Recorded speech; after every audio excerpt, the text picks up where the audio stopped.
Dear students and parents, एक बार फिर से आप सभी का बहुत बहुत स्वागत है द्रोण स्कूल में। आप सभी का एंट्रेंस एग्जाम 29 अप्रैल को हुआ। जो नवोदय की मैं बात कर रहा हूं, 29 अप्रैल 2023 को आप सभी ने एंट्रेंस एग्जाम दिया। बहुत सारे बच्चों के क्वेश्चन पेपर, बहुत सारे बच्चों ने बहुत अच्छा किया, बहुत सारे बच्चों ने थोड़ा गड़बड़ कर दिया। मतलब उम्मीद है कि सेलेक्ट हो जाएंगे, लेकिन फिर भी मन में संशय बना हुआ है कि सेलेक्ट होंगे नहीं होंगे, फेल हो जाएंगे तो क्या करना है, वेटिंग लिस्ट कब आएगी, क्या दोबारा फॉर्म भर सकते हैं, क्या 6 क्लास में एडमिशन करा लेना चाहिए, यानी कि किसी और स्कूल में एडमिशन करा लें या फिर नवोदया का वेट करें। आपके पास अल्टरनेटिव ऑप्शंस क्या हैं।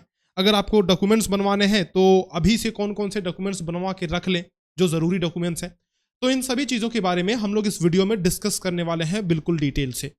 तो इस वीडियो में शुरू से लेकर के लास्ट तक बने रहिएगा, क्योंकि सारी इंपॉर्टेंट इन्फॉर्मेशन मैं आपको इस वीडियो में देने वाला हूं। जो भी आपके काम की इन्फॉर्मेशन है, जो भी नवोदय विद्यालय से एडमिशन से रिलेटेड इन्फॉर्मेशन है, वो सारी इन्फॉर्मेशन मैं आपको इस वीडियो में देने वाला हूं।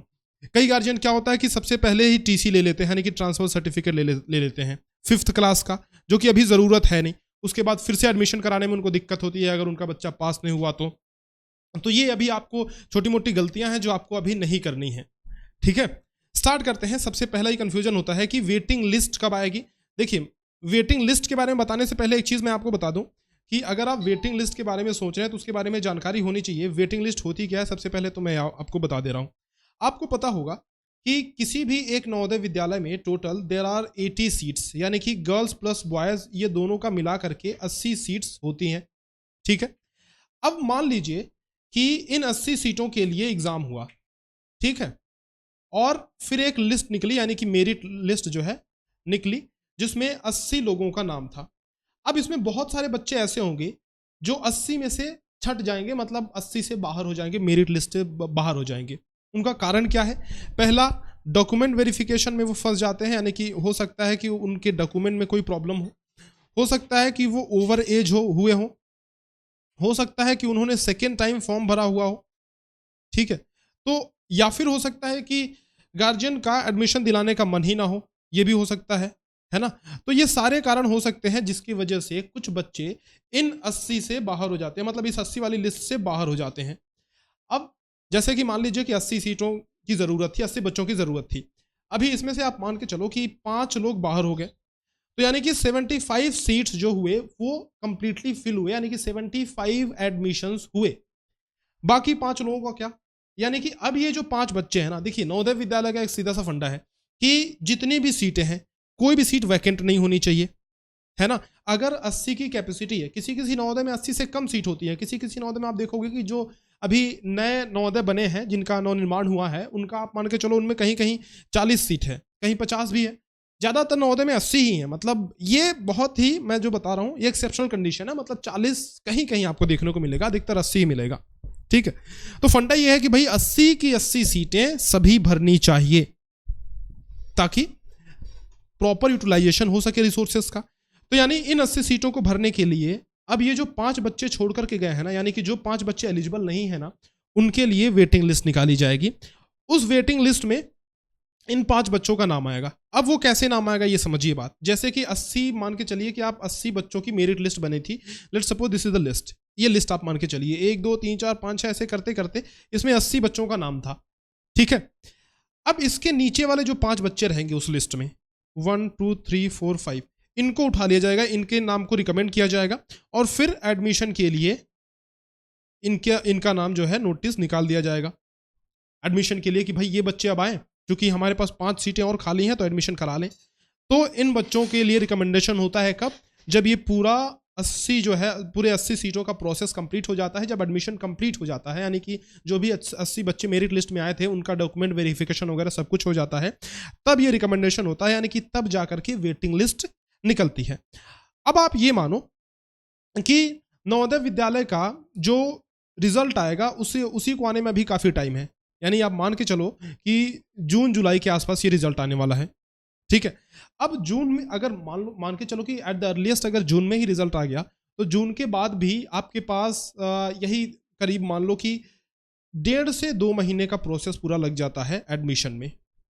ठीक है, ज़्यादा जल्दी मान लो कर दिए तो मान के चलो कि जुलाई में आपका एडमिशन कंप्लीट हो गया, मतलब जो भी 80 बच्चे थे उनमें से जिनका भी एडमिशन होना था उनका एडमिशन हो गया जुलाई में, at the last of the जुलाई। ठीक है, मान के चलो कि जुलाई के लास्ट तक एडमिशन हो गया, तो इसके बाद अब जुलाई के बाद ही वेटिंग लिस्ट आपकी आएगी। ये मैं कम से कम बात कर रहा हूं, इससे ज़्यादा लंबी डेट जा सकती है। आप मिनिमम मान के चलें कि जुलाई तक तो वेटिंग लिस्ट नहीं आने वाली है, यानी जो वेटिंग लिस्ट आएगी वो इसके बाद आएगी। ठीक है, फिलहाल अभी तो रिजल्ट की बात करते हैं, अभी रिजल्ट ही नहीं आया। तो कुल मिला के बात यह है कि एडमिशन, बहुत सारे गार्जियन कंफ्यूज हो जाते हैं कि भाई वेट हमारा कम नंबर आया है, हमारे बच्चे का कम नंबर आया है, तो क्या हम 6th क्लास में एडमिशन दूसरे स्कूल में करा लें, क्या हम दोबारा फॉर्म भर सकते हैं, इस वाले पॉइंट पे आएंगे। पहले मैंने वेटिंग लिस्ट की बात इसलिए करी ताकि आपके दिमाग में थोड़ा क्लियर हो जाए कि आप उसके भरोसे ना बैठें। ठीक है, हो सकता है कि इन 80 सीटों में से कोई भी सीट खाली ना जाए, है ना, तो वेटिंग लिस्ट में किसी का नाम ही ना आए, तो उसके भरोसे आपको नहीं बैठना है। और इसी को लेकर के गार्जियन परेशान होते हैं, तो फिर मुझे करना क्या चाहिए, क्या मैं 6th क्लास में एडमिशन करा लूं? तो मेरा सजेशन ये रहेगा कि आप बिल्कुल 6th क्लास में बेझिझक एडमिशन करा लीजिए। किसी भी स्कूल में आप 6th क्लास में पहले तो एडमिशन करा लीजिए। अगर आपको लगता है कि कम नंबर आए हैं, पास नहीं होगा मेरा लड़का या बच्ची जो भी है, तो एडमिशन आप करा लें 6th क्लास में। अब इसमें संशय ये रहता है ना कि अगर मान लीजिए मैंने एडमिशन करा लिया 6th क्लास में, तो क्या 6th क्लास में एडमिशन कराने के बाद अगर जेएनवी के वेटिंग लिस्ट में, या फिर सपोज कि बहुत किस्मत अच्छी रही, एग्जाम अच्छा ना होने के बावजूद अगर मेन लिस्ट में ही नाम आ गया, तो क्या नवोदय में एडमिशन होगा? कहीं ऐसा तो नहीं होगा कि नवोदय में एडमिशन ना हो चूंकि मैंने 6th क्लास में एडमिशन कराया है? देखिए बात ऐसी नहीं है, मैं बताता हूँ आपको क्या है कि अगर आप 6th क्लास में एडमिशन करा भी रहे हैं, तब भी आप 5th क्लास का टीसी तो ले ही सकते हैं। और नवोदय में कंडीशन सिर्फ इतनी है कि जो 2022-2023 वाला सेशन है, उस सेशन में बच्चा 5th क्लास में पढ़ा हुआ होना चाहिए। तो ये तो कंडीशन आपने फुलफिल किया हुआ है, यानी जिन भी बच्चों ने फॉर्म भरा हुआ है, they have already pass class 5th। इसका मतलब ये है कि क्लास 6 में भले ही वो कहीं एडमिशन करा लें, वो अभी भी क्लास 5th के लिए टीसी ले सकते हैं, यानी कि ट्रांसफर सर्टिफिकेट और रिजल्ट ले सकते हैं, है ना। और यही चीज इस बात को दर्शाता है कि भाई अगर टीसी ले सकते हैं तो नवोदय में टीसी की जरूरत पड़ती है एडमिशन के टाइम पे, तो टीसी ले सकते हैं, यानी कि एडमिशन करा सकते हैं। भले ही 6th में कहीं एडमिशन हुआ हो, तब भी वो नवोदय में एडमिशन करा सकते हैं अगर लिस्ट में नाम आता है तो बिल्कुल इस भरोसे मत बैठें, क्लास 6 में एडमिशन करा लें। ठीक है, अब हमारे पास अल्टरनेटिव ऑप्शंस क्या है? देखिए दोबारा फॉर्म भरने के बारे में बात करेंगे, क्योंकि ये बहुत ही क्रिटिकल पॉइंट है, लास्ट में हम लोग बात करेंगे इसके बारे में। बहुत सारे बच्चे इसमें कंफ्यूज रहते हैं। अल्टरनेटिव ऑप्शन क्या है आपके पास, समझिए। एक तो हो गया कि आप अगर नवोदय में चले जाएं, बहुत ही बढ़िया, इससे अच्छी बात क्या हो सकती है। ये नवोदय विद्यालयों की जो सुख सुविधाएं होती हैं, जो पर्सनालिटी डेवलपमेंट होता है बच्चों का, दैट इज अनमैचेबल, मतलब वो आपको कहीं नहीं मिलेगा। दूसरा अल्टरनेटिव ऑप्शन क्या है? सैनिक स्कूल का। सैनिक स्कूल बेस्ट है अपने आप में, बट क्या है ना कि सैनिक स्कूल की का जो फीस स्ट्रक्चर है, वो मैंने आपको बताया हुआ है अपने वीडियोस में कि 1 लाख से 1.5 लाख तक की अगर आपकी कैपेसिटी है कि आप ईयरली पे कर पाएं एज ए गार्जियन, तो आप सोच सकते हैं सैनिक स्कूल के लिए। अच्छा, सैनिक स्कूल में एक सबसे खास बात क्या है कि अगर मैं नवोदय की बात करूं, तो नवोदय में क्राइटेरिया क्या होता है? मोटा मोटी अगर हम देखें तो 3, 4 और 5 में बच्चा लगातार पढ़ा हुआ होना चाहिए। रूरल अर्बन का तो मैंने डिटेल बताया हुआ है, तो उसके बारे में बात नहीं कर रहे हैं। 5th क्लास में बच्चा पढ़ रहा हो, जिस सेशन में उसने एग्जाम दिया हो, और उसका डेट ऑफ बर्थ क्या होना चाहिए उसके बारे में थोड़ा समझिए। उसकी डेट 10 से 12 साल के बीच होनी चाहिए। ठीक है, अब ये एलिजिबिलिटी क्राइटेरिया में इसमें देखिए, इसमें क्या है, जैसे कि मान लीजिए कि 2023 के लिए हमने फॉर्म भरा, तो इसमें -12 कर दे आप, यानी कि 2011 से लेकर के 2013 तक उसकी डेट ऑफ बर्थ होनी चाहिए। किस तारीख के बीच में, वो भी आप जान लीजिए।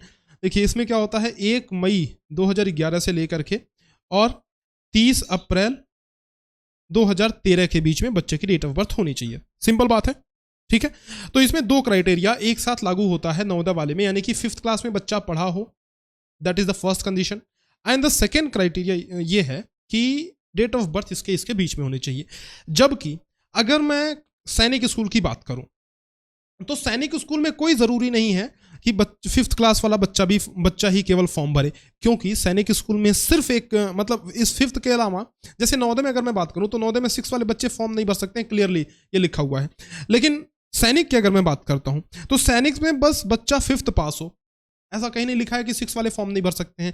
तो यहाँ पे अब दूसरा क्राइटेरिया आता है फील्ड में कि भाई दूसरा क्राइटेरिया जो डेट ऑफ बर्थ वाला है, वो अगर बच्चा फुलफिल करता है एंड 5th पास है, तो भले ही वो 6th क्लास में हो, वो फॉर्म भर सकता है। कैसे, मैं समझाता हूँ आपको। इसके और इसके एज क्राइटेरिया में थोड़ा सा डिफरेंस है।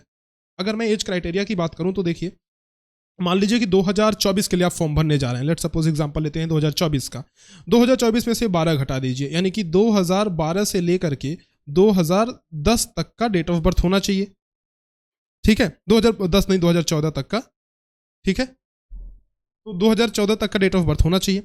अब देखिए इसमें फाइनेंशियल ईयर से चलता है, मतलब कि ये 1 अप्रैल से लेकर के 30 मार्च के बीच में, ठीक है। तो ये डेट ऑफ बर्थ होना चाहिए, 10 से 12 साल के बीच यहाँ पे कैलकुलेट होगा एज।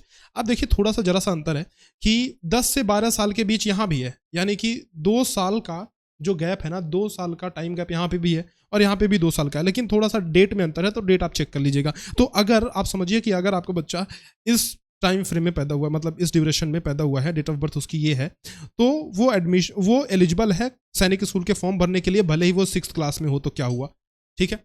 तो यहां से ये एक बात पता चलती है कि सैनिक स्कूल में अगर आप कायदे से रूल से जाएं तो आप 2 साल फॉर्म भर सकते हैं, यानी कि 2 बार जो है फॉर्म भर सकते हैं सैनिक स्कूल में, है ना।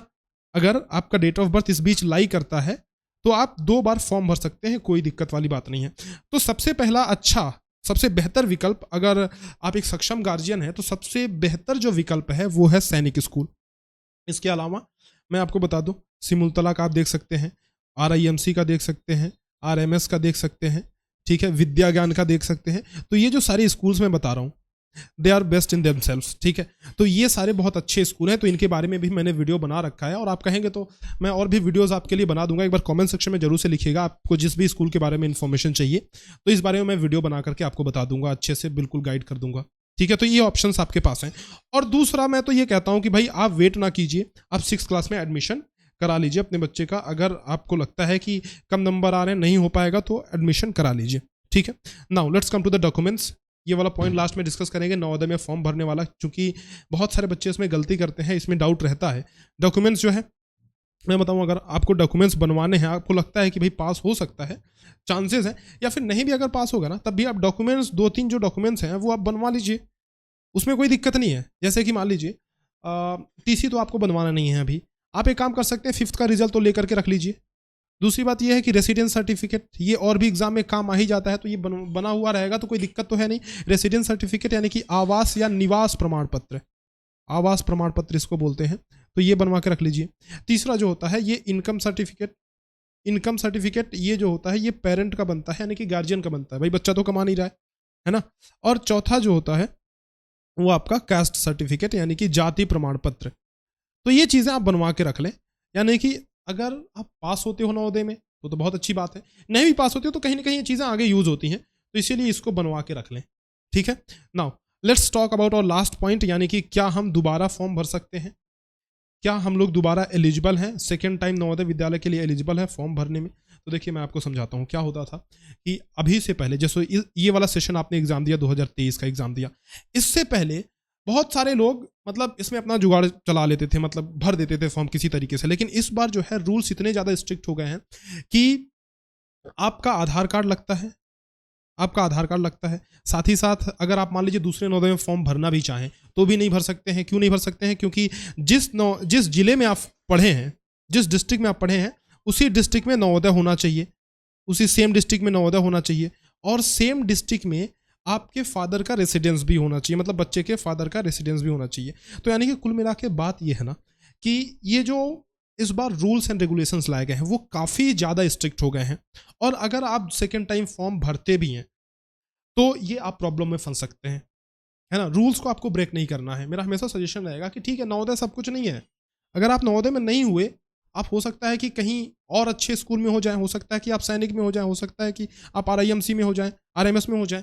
मैं बताऊं आपको, सैनिक स्कूल के जो एंट्रेंस एग्जाम्स होते हैं वो बहुत ज़्यादा टफ होते हैं नवोदय विद्यालय से, अगर नवोदय से कंपेयर किया जाए तो अगर आपका बच्चा और भी प्रिपरेशन 1 साल और कराए, नवोदय की आपने प्रिपरेशन कर रखी है, तो आपको 1 साल की और प्रिपरेशन करानी चाहिए सैनिक स्कूल के लिए, ठीक है। क्योंकि अभी से अगर प्रिपरेशन बच्चा स्टार्ट करेगा तभी सैनिक स्कूल में एडमिशन उसका हो पाएगा। तो हो सकता है सैनिक स्कूल में उसका एडमिशन हो जाए, हो सकता है कि विद्या ज्ञान वगैरह में हो जाए, फिर भी कहीं भी नहीं होता है तो एज ए पेरेंट आपको अपने बच्चे को गाइड करना है। मतलब आपको ये एकदम होपलेस नहीं होना है कि ठीक है नवोदय में नहीं हुआ तो कुछ नहीं होगा, सैनिक में नहीं होगा तो कुछ नहीं होगा। अरे बहुत सारे ऐसे बच्चे हैं, बहुत सारे ऐसे स्कूल्स हैं जो बहुत ही बेहतर रिजल्ट देते हैं, बहुत ही बच्चे अच्छा करते हैं बाहर रह करके भी।